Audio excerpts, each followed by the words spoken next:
It's Friday, July 7th, 2023, and I'm Dave Sobel. 3 things to know today. An AI traffic dip. Is it a seasonal phenomenon or a sign of concern? Microsoft tightens their partner code of conduct. What does it mean for you? And stepping into the future, Apple's latest patents bring mixed reality into everyday use. This is the business of tech. This is a bit of a data rapid fire.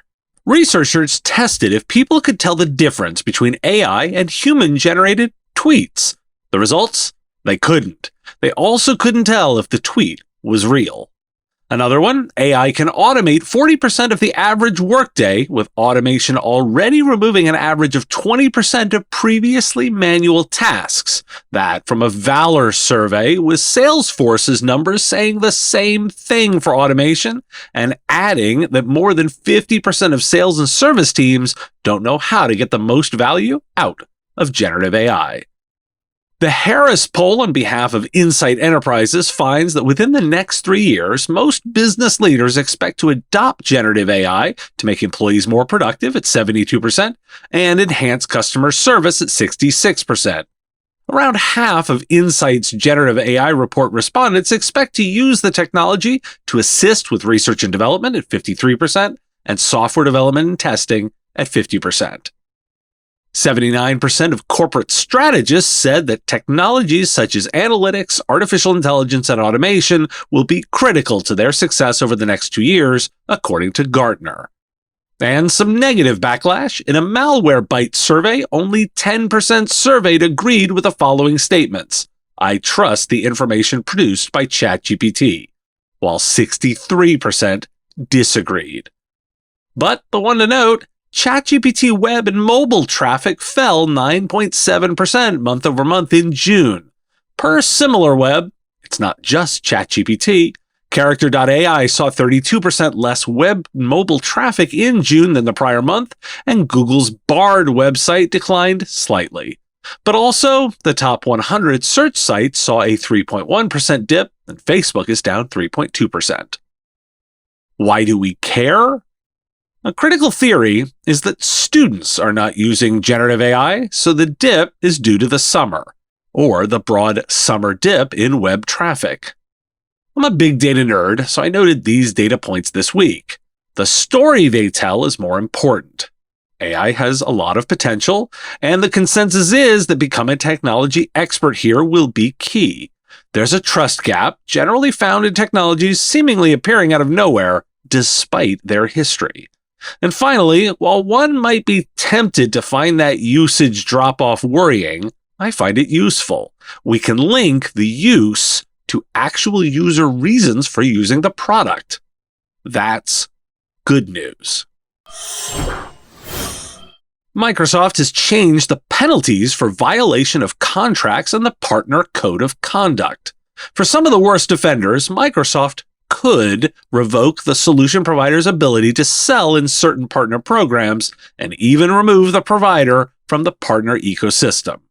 Some of the ways partners can violate the partner code of conduct include breaking anti-corruption and anti-money laundering laws through bribery, kickbacks, and other practices, improperly influencing government officials, employees, or political candidates through gifts, meals, travel, and entertainment, breaking fair competition and antitrust laws, breaking the rules around government procurement, tenders, and bids, including conspiring with other partners to rig bids, place orders before tender finalization, and fix prices, placing orders from Microsoft Technologies products, support, or services without a corresponding customer order or agreement, cold calling seniors, children, and other vulnerable consumers to buy or subscribe to unneeded technical support or services, false, inaccurate, or misleading advertising and marketing, discriminatory hiring, compensation, training access, promotions, firings, and retirement due to protected statuses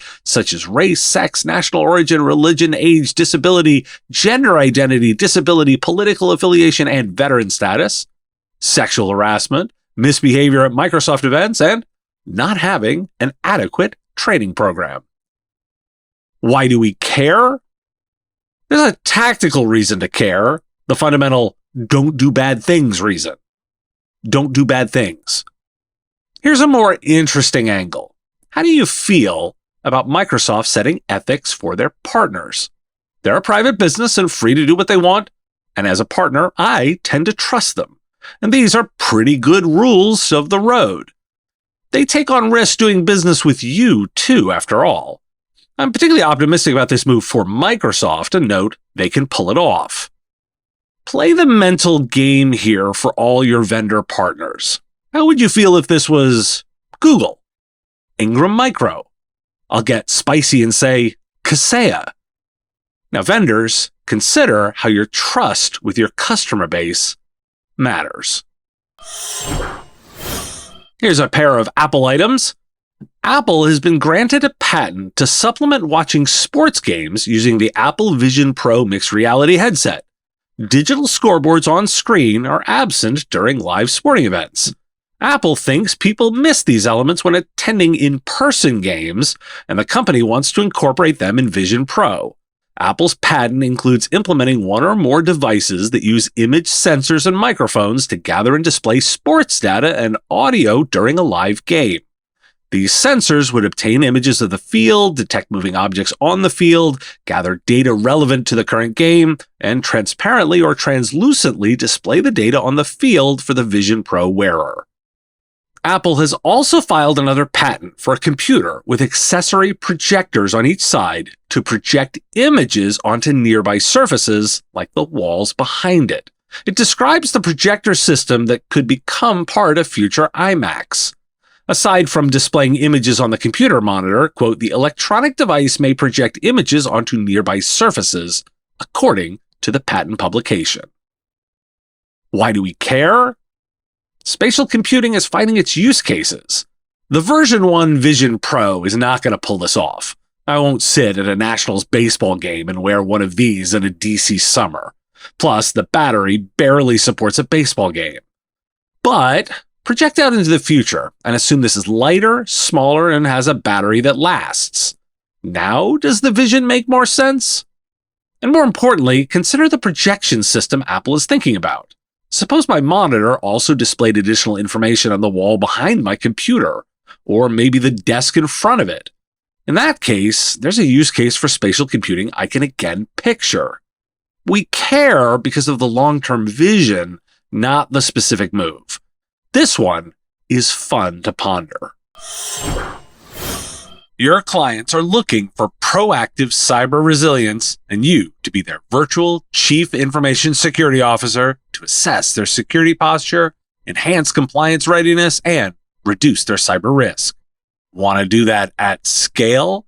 Sonomi's AI-driven vCISO platform helps managed service providers and consulting firms make their customers cyber resilient. Try it today. Visit Sonomi.com and book a demo. Tell them you heard about it on the Business of Tech. That's CYNOMI.com. Thanks for listening. Today, National Strawberry Sundae Day, as well as National Day of Rock and Roll. Two good fun ones to think about going into the weekend. There'll be a bonus episode this weekend, a good one talking about compensation with Peter Kujawa of Service Leadership, and I'll be back again next week. Have a great weekend. The Business of Tech is written and produced by me, Dave Sobel, under ethics guidelines posted at businessof.tech. Like the content? Support the show at patreon.com/MSP Radio or buy our Why Do We Care merch at businessof.tech. If you want to reach our listeners, visit mspradio.com/engage. Part of the MSP Radio Network.